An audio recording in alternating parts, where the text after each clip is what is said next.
Tips and solutions, devices in the classroom. First, let's discuss device management. In order to properly manage technology in your classroom, a good way to begin is by creating a device contract.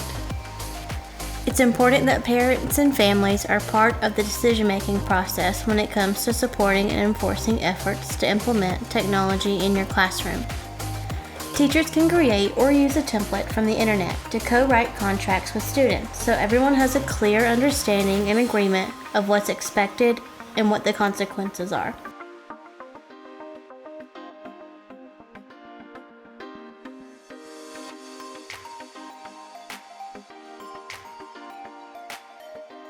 Next, be proactive. It's very important to address digital citizenship to your students even if devices aren't constantly present in the classroom. Considering the digital world we live in, children are constantly around or use some form of technology 24/7. By having early conversations with students about acceptable behaviors and providing a set of expectations is very vital. You can introduce this by creating mini lessons or engaging videos.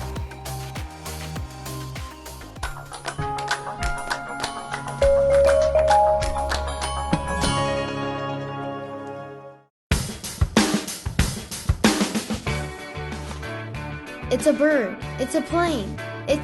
Wait, who in the world are you? I'm Super Digital Citizen. Ta-da!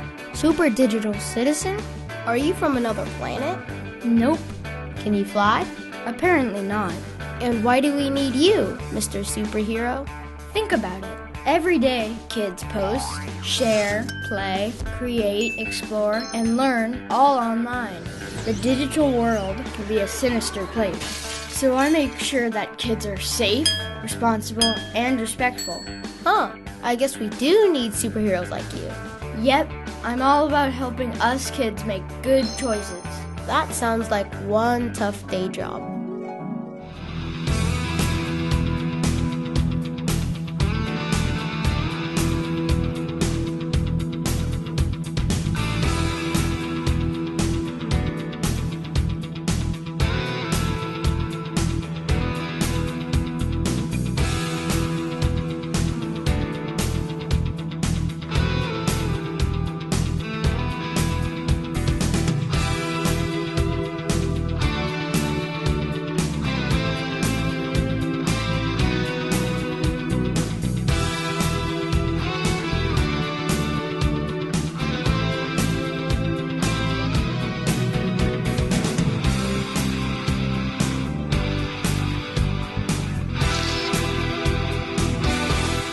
Common sense says we can all be superheroes each and every day. What are your superpowers?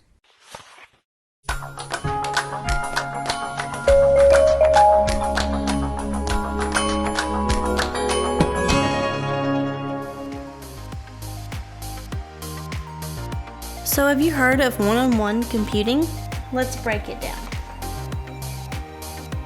This method is an initiative that harnesses technology such as laptops, PCs, and tablets to create a 24/7 learning environment. Now, one-on-one computing aims to target one simple goal: to prepare each student for a successful life. Though just by providing devices to every student does not automatically increase students' achievements, but this is definitely the best first step. So you might ask, what is the purpose of one-on-one computing?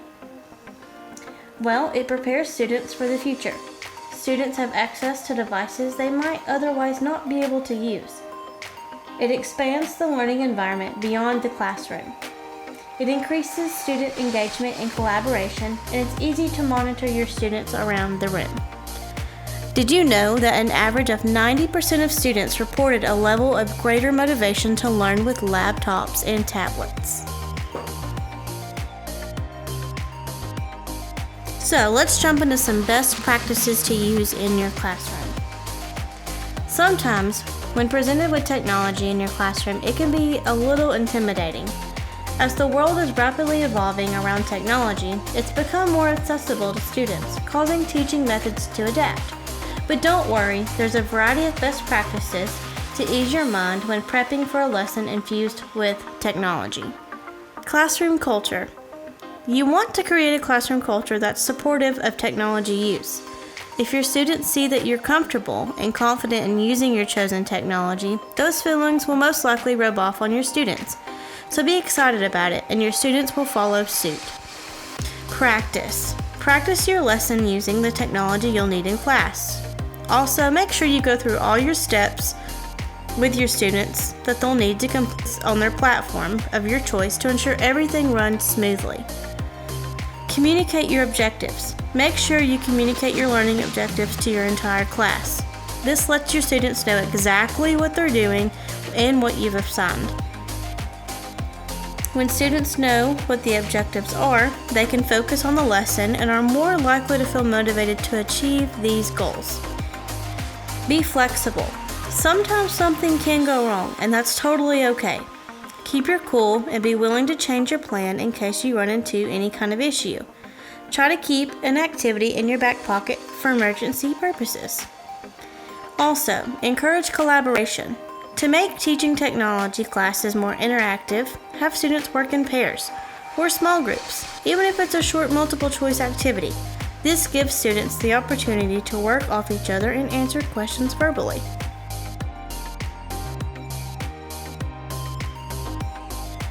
Now, let's move on to subjects.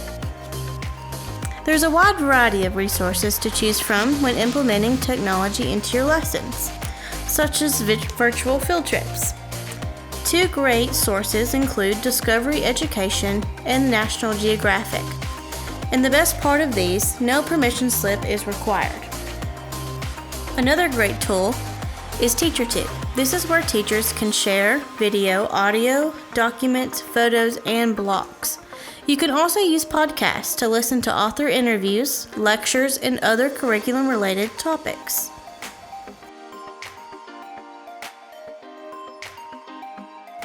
You can even add presentation elements when teaching a lesson to your students, such as images, graphs, sound effects, short videos, news, movie, and television clips. You can even use forms of technology to create exit tickets. Students can use these tools to summarize main points they learned in class. These include online journal entries, slideshow comments, emails, and tweets. And lastly, BYOD. What is it and why is it important? Bring your own device. This has been a growing trend in the educational world. Many educational institutions are embracing BYOD as a core device strategy in order to broaden access towards digital learning technologies. It's easy to share, has academic access, skill building, encouragement for personalization.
created using Powtoon.